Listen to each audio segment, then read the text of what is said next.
So today our topic is erythrocyte sedimentation rate. First we will see definition. Rate at which erythrocytes settle down. Erythrocyte means red blood cells. Normally red blood cells remain suspended uniformly in circulation. So इस property को क्या बोलते हैं हम? Suspension stability. Okay. If blood is mixed with an anticoagulant and allowed to stand on vertical tube. पहले हम एक vertical tube लेंगे जिसको हम एक स्टैंड पे रख देंगे. उसमें हम क्या डालेंगे? पहले ब्लड किसके साथ? एंटीकोएगुलेंट के साथ. फिर हम उसको अनडिस्टर्ब छोड़ देंगे. फिर उसमें क्या देखने को मिलेगा हमको?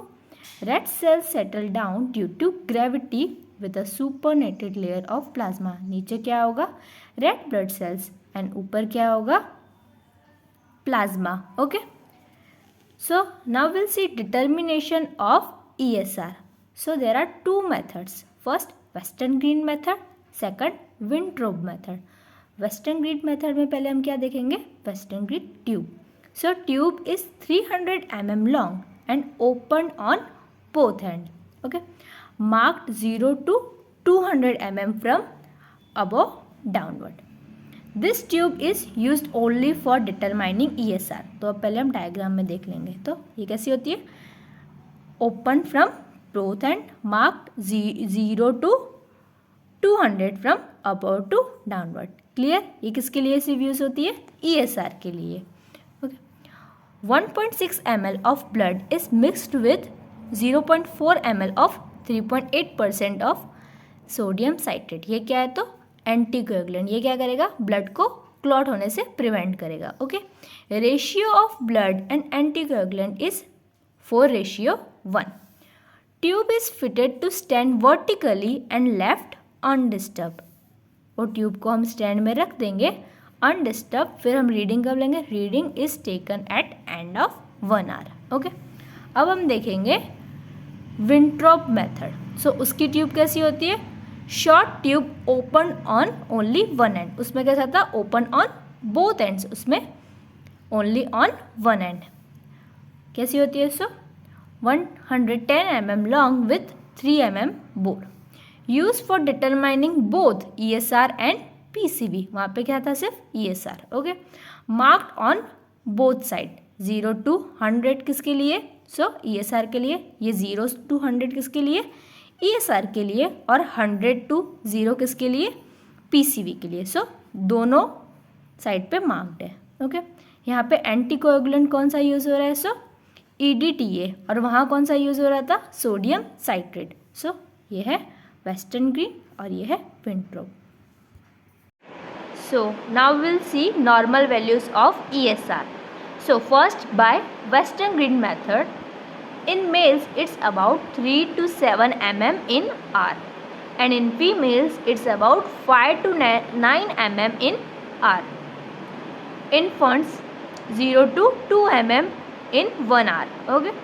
By Winthrop method, it's about 0 to 9 mm in hour in males, and in females, it's about 0 to 15 mm, and in infants, it's about 0 to 5 mm in hour. Clear? Now we will see significance of determining ESR. So it is easy, inexpensive and non-specific test. Okay, it is non-specific test. Helps in diagnosis as well as in prognosis. Okay. Not specific because it cannot indicate exact location or cause. Therefore it is called as non-specific test. Okay. But helps to confirm the diagnosis. Okay. Not specific because it cannot indicate exact location or cause. Determination of ESR is specially helpful in assessing progress of patients treated for certain chronic inflammatory disorder. So ESR किसके लिए important है? जिसको chronic inflammatory disorders है. सो कौन से हो सकते हैं? Pulmonary TB, rheumatoid arthritis, polymyalgia. Fourth है temporal arthritis. Clear? So now we will see variations of ESR. First is physiological variation. First age. ESR is less in children and infants, हमने अभी देखा था नॉर्मल वैल्यूज में, infants में less है, okay, because of more red blood cells, okay. Sex, more in females because of less red blood cells, clear.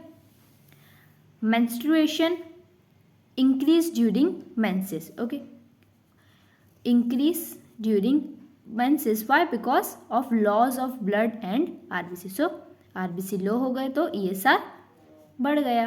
Babies में कैसा है, RBC ज़्यादा है तो ESR कम हो गया, okay. Fourth, pregnancy, from 3rd month to parturition, okay, ESR increase up to 35 mm in 1 hour because of hemodilution, okay.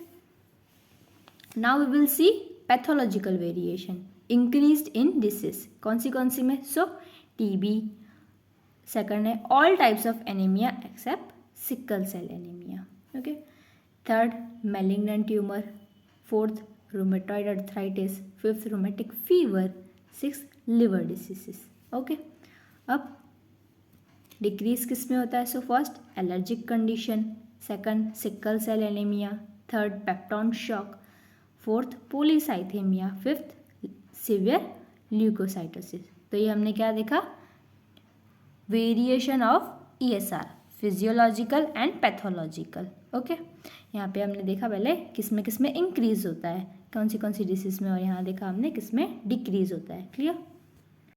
So now will see factors affecting ESR. So first, factors increasing ESR. First is specific gravity of red blood cells.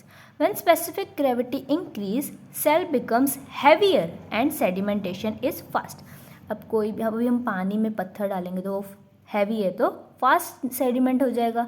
So when specific gravity increase, cell becomes heavier and sedimentation is fast. So first, specific gravity.